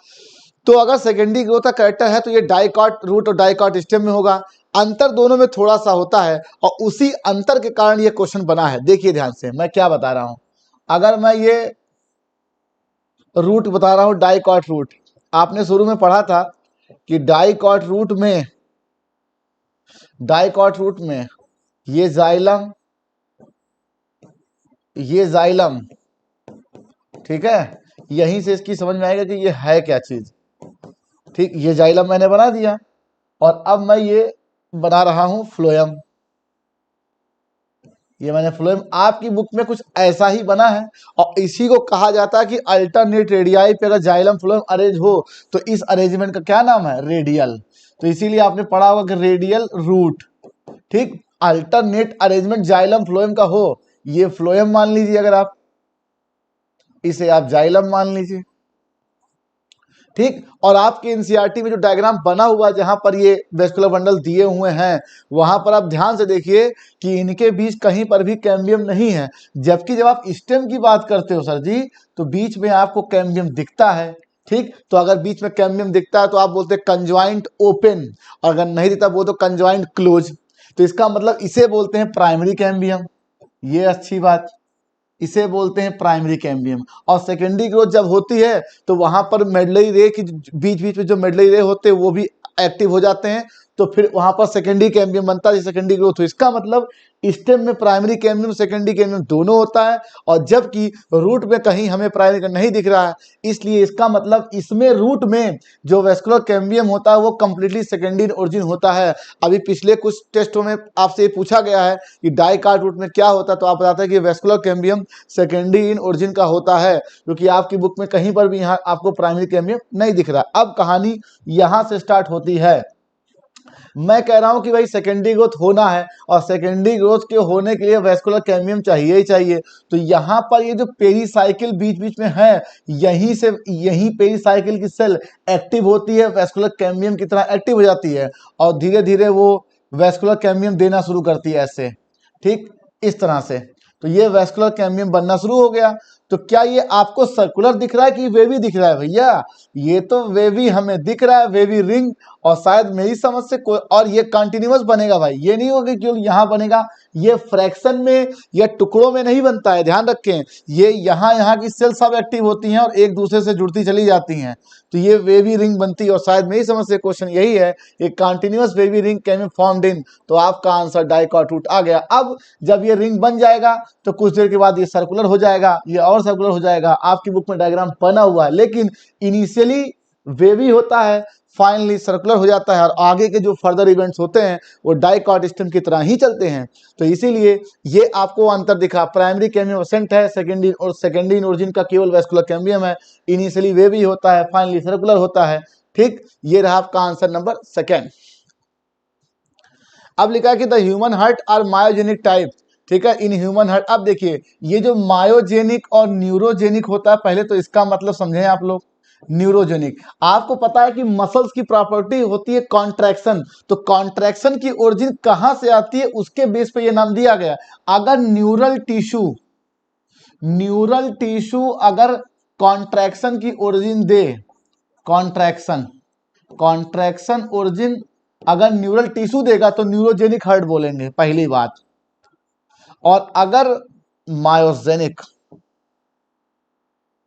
अगर कॉन्ट्रैक्शन ओरिजिन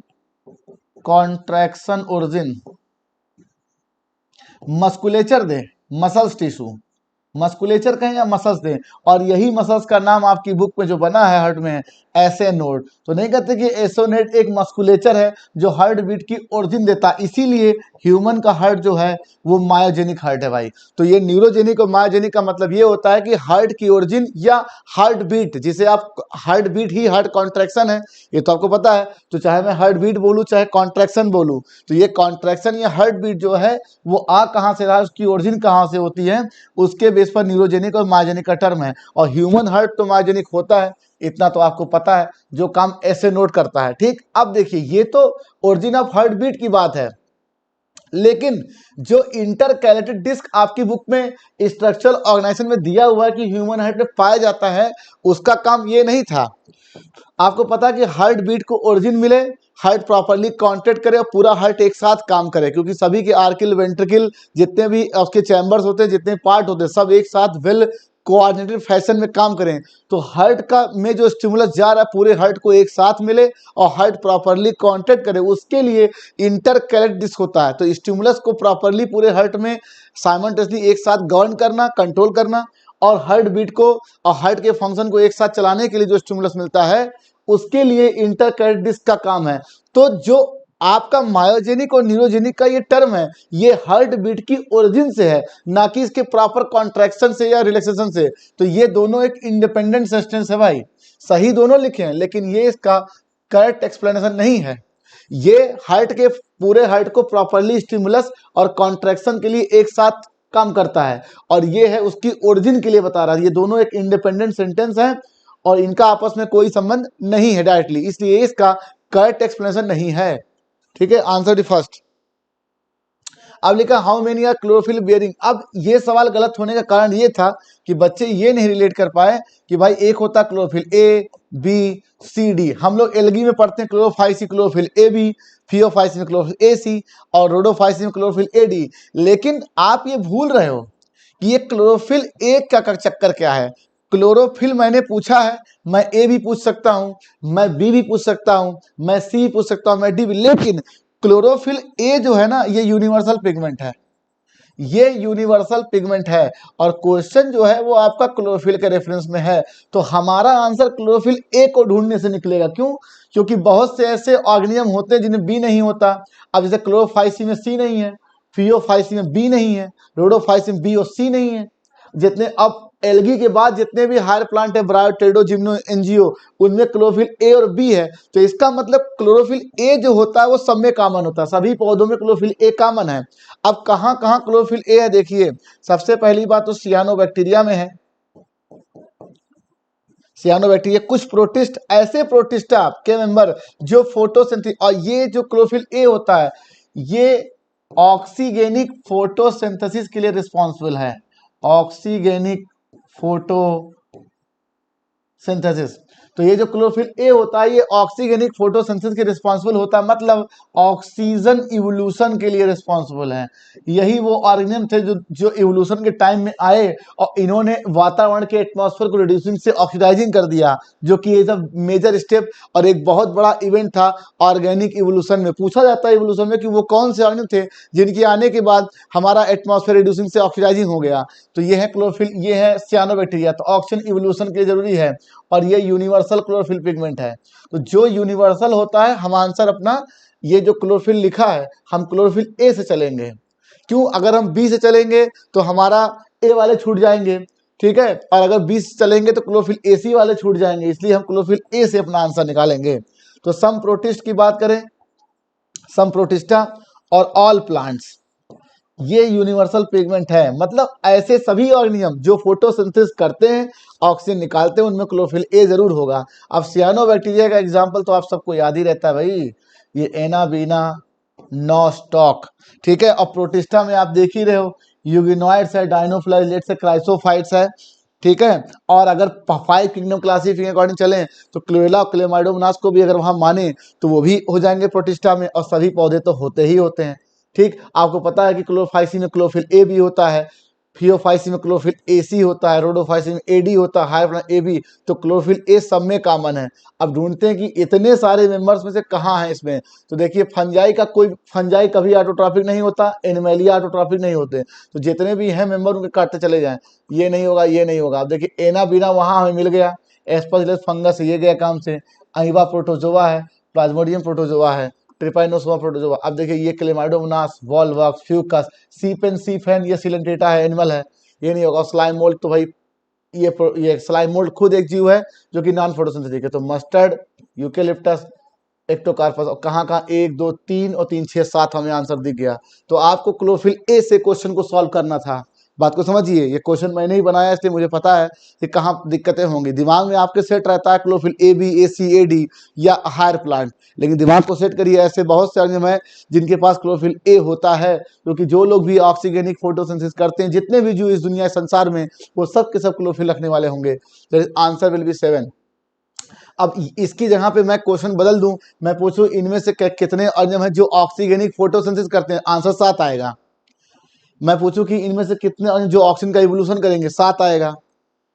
क्वेश्चन आपके सामने देखिए, पेपर बनाने वाला तो मैं ही हूं, इसलिए मैं बता रहा हूं, क्वेश्चन कुछ भी पूछा सकता है। अगर आपने कॉन्सेप्ट सही से पकड़ा है तो आपका आंसर निकलेगा। मैं बोलूं इनमें से कितने ऑर्गेनिज्म हैं जो ऑक्सीजन को रिलीज करेंगे, 7 आंसर। इनमें से कितने ऑर्गेनिज्म ऑक्सीजन फोटोसिंथेसिस करेंगे, 7 आंसर। इनमें से कितने जो फोटोसिंथेसिस करेंगे, तो भी 7 आंसर आएगा। बात को समझिए। Next question, with the following event are not. देखिए आपको मालूम है कि मियोसिस में 2 स्टेप थे, ठीक। एक था मियोसिस 1 और मियोसिस 2 में, इन दोनों की अपनी, ये जस्ट लाइक ए माइटोसिस था, ठीक है, जस्ट लाइक माइटोसिस। आप माइटोसिस की बातें याद रखें तो वो इसमें होती हैं। अब इसमें कुछ नई कुछ घटनाएं घटी थी, ठीक है, जैसे साइनेप्सिस घटा था, क्रॉसिंग ओवर हुआ था, ठीक है, क्रॉसिंग ओवर, और क्रॉसिंग ओवर से रिकॉम्बिनेशन हुआ था, जेनेटिक मटेरियल का एक्सचेंज, ये तो आपको पता ही है, ठीक है। ये घटना घटी थी कि क्रॉसिंग ओवर साइनेप्सिस ये हुआ था, लेकिन इसमें सेपरेशन ऑफ होमोलोगस क्रोमोसोम होता है भाई, ठीक है, 2 सेपरेशन ऑफ होमोलोगस क्रोमोसोम, ठीक है, ठीक है। ये एनाफेज 1 में होता है, ये बात याद रखें। एनाफेज 1 में सेपरेशन ऑफ होमोलोगस क्रोमोसोम होता है, और उसके बाद साइटोकाइन्स होती है, तो आपके 2 सेल बन जाते हैं। मतलब साइटोकाइन्स होने के बाद 2 सेल बनेंगे, जिन्हें हम 2 डैड ऑफ सेल या डॉटर सेल बोलते हैं। अब मियोसिस 2 में होता है एनाफेज 2, ठीक है, एनाफेज 2, यहां पे होता है स्प्लिटिंग ऑफ सेंट्रोमियर, ठीक। आपको पता है कि माइटोसिस में भी होता है स्प्लिटिंग ऑफ सेंट्रोमियर, तो साइटोकाइनेसिस इसमें होगा, ये रिकॉम्बिनेशन होगा, साइस होगा, ये नहीं होगा, ठीक है, क्योंकि ये स्प्लिटिंग ऑफ सेंट्रोमियर मतलब एक क्रोमोसोम से क्रोमेटिड अलग होना, और ये माइटोसिस में भी होता था, और मियोसिस एनाफेज 2 में होता है। अब लिखा स्टडी द 4 स्टेटमेंट फर्स्ट 4, ये और इम्पोर्टेंट क्वेश्चन है।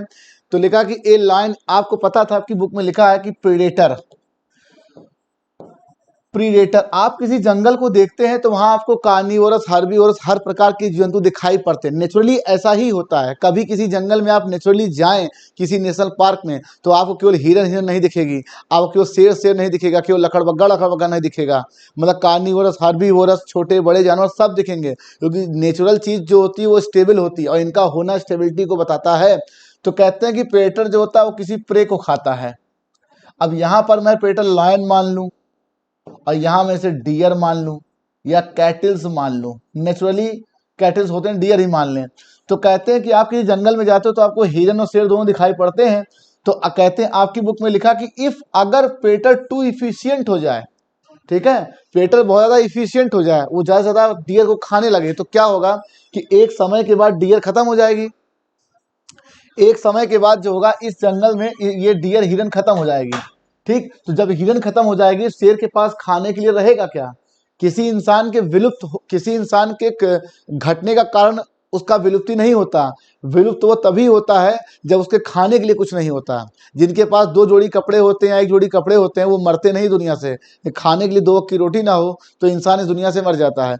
तो कहते हैं कि अगर लायन बहुत इफिशिएंट हो जाए, सभी हिरन को ज़्यादा खाने लगे तो हिरन खत्म हो जाएगी, और उसके बाद शेर के पास खाने के लिए कुछ नहीं होगा तो ये भी खत्म हो जाएगा। लेकिन नेचुरली ऐसा होता नहीं है। क्यों? क्योंकि पूरा का पूरा इकोसिस्टम ही इम्बैलेंस हो जाएगा। बात को समझिए, इकोसिस्टम को बैलेंस भी तो रहना है, इसलिए ये इफ लगा के उन्होंने सेंटेंस लिखा हुआ है। अब जब नेचुरली बात, जब कोई सेंटेंस जनरल लिखेंगे तो हम नेचुरल की ही बात करेंगे। तो अब ऐसा होता तो होता, लिखा कि पेटर ultimately lead to the extinction of press, नहीं, ऐसा कभी नहीं होगा। ये जनरल बात कर रहे हैं, और जनरल चीजें जो होती है वो मेजॉरिटी में होती है और नेचुरल के लिए कही जाती है। आपकी बुक में इफ लगा के लिखा कि अगर ऐसा हो तो ये अल्टीमेटली प्रेस प्रोसीज एक्सटेंड कर जाएगी और ये खुद भी एक्सटेंड कर जाएगा। इसे नेचुरली ऐसा नहीं होता। और ऐसा होता तो किसी जंगल में आप जाएं केवल हिरन दिखेगी, केवल शेर दिखेगा, ऐसा होता नहीं है। अब लिखा है production of chemicals nicotine strychnine. ये जो केमिकल थे ये सेकेंडरी मेटाबोलाइट थे।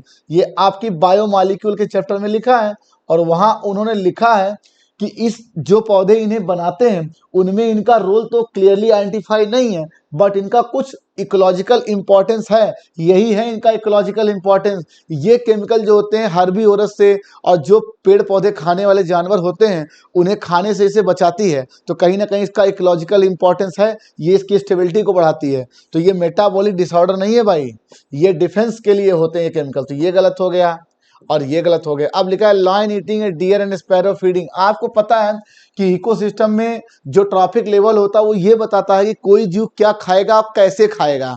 ठीक है, अब जैसे मान लीजिए सबसे पहले हम प्लांट की बात करें, ये रहा प्लांट, ठीक, ये ट्रॉफिक लेवल T1, और इससे ऊपर आए हर्बीवोरस,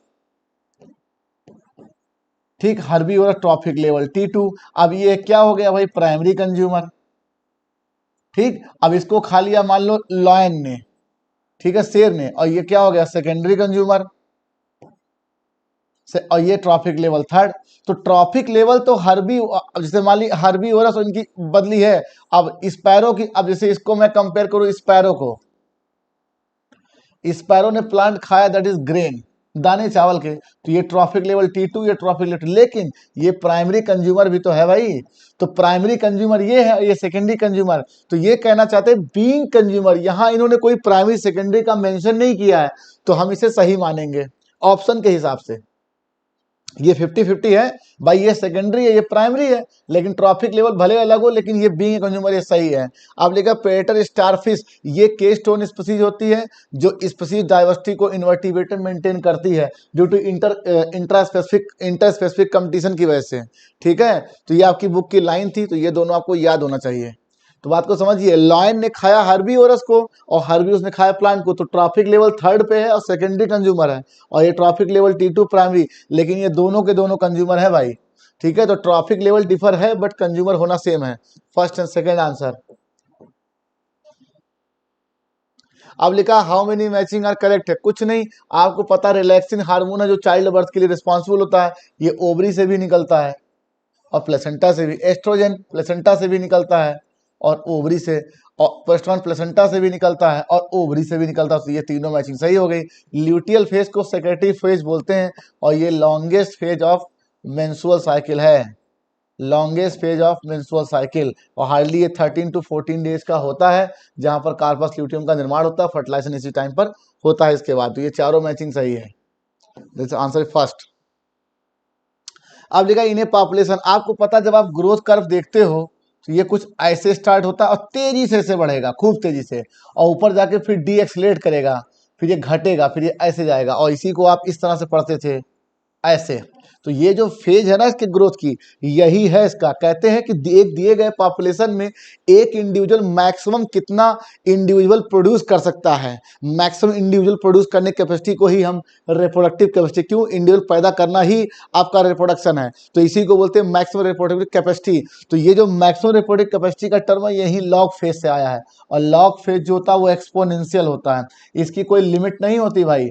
ये पहले ऊपर जाता है एक्सलेशन फेज में, और फिर जब कैरिंग कैपेसिटी घटने लगती है तो फिर ये वापस आके कैरिंग कैपेसिटी पे कांस्टेंट हो जाता है। ये इस तरह से सबसे पहले क्या आता है लैग, और फिर एक्सेलेरेशन, फिर डीएक्सेलेरेशन, फिर ये आता है ये एसिम्प्टोट।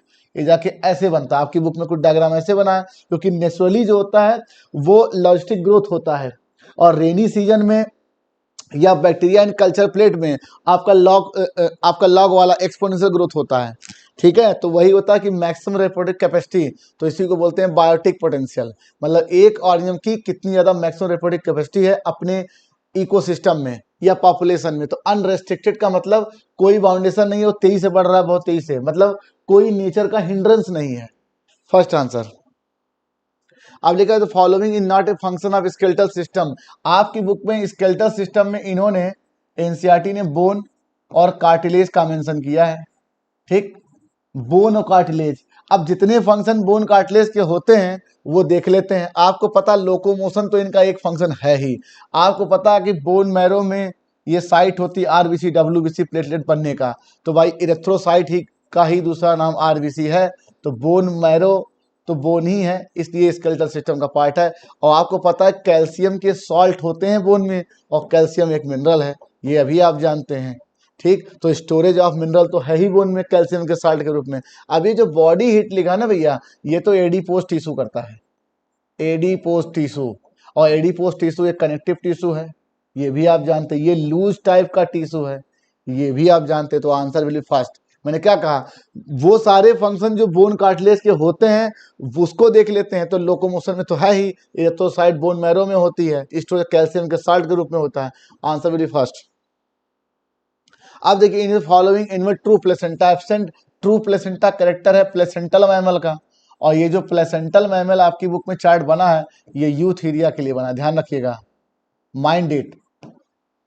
ट्रू प्लेसेंटा जो बना आपका प्लेसेंटल मैमल वो यूथीरिया के लिए बना हुआ है। ठीक है, अब यूथीरिया वाले जितने चार्ट में दिए हैं, अब इसके अलावा जितने होंगे वो ट्रू प्लेसेंटा एब्सेंट वाले होंगे। मैं क्या बता रहा हूँ, इसके अलावा जितने होंगे वो सब के सब ट्रू प्लेसेंटा एब्सेंट वाले होंगे। तो एडाप्टिव रेडिएशन में जो मार्सुपियल के सारे डायग्राम बने हैं, एडाप्टिव मार्सुपियल रेडिएशन का जो बना हुआ है वो सारे एनिमल आएंगे इसमें, और आपके मार्सुपियल मैमल आएंगे। तो देखिए ये मार्सुपियल मैमल है, ये है, ये है, और ये दोनों आपके प्लेसेंटल मैमल के चार्ट में है। तो आपको सिर्फ नाम याद करना, प्लेसेंटल मैमल। ठीक है, प्लेसेंटल मैमल का नाम याद करना था। तो ये दोनों प्लेसेंटल, ये तो होगा नहीं, A B C, that is only A B C. ठीक है, तो आप जब ट्रू प्लेसेंटा की बात करेंगे तो केवल प्लेसेंटल मैमल की बात करेंगे, यूथीरिया की बात करेंगे, प्रोटोथीरिया मेटाथीरिया नहीं आएगा। ठीक है, और मेटाथीरिया को ही मार्सुपियल कहते हैं, जिसके दो, एक तो चार्ट में बना हुआ है और एडाप्टिव रेडिएशन का जहाँ डायग्राम बना है वहां पे कुछ और नाम दिया, आपको नाम याद होना चाहिए था, ए बी सी। ठीक, तो प्यारे बच्चों यहीं से हमारा क्वेश्चन खत्म हुआ। 10 कदम का सेशन आपको कैसा लगा कमेंट बॉक्स में जरूर बताइए, और हमारे चैनल को सब्सक्राइब जरूर करिए। ठीक है प्यारे बच्चों, पेपर लगातार हो रहे हैं, हर दिन हो रहे हैं। कोशिश करिए कि जिस दिन जो पेपर हो उस दिन सोने से पहले वो पेपर बायोकेमिस्ट्री तो हो ही जाए।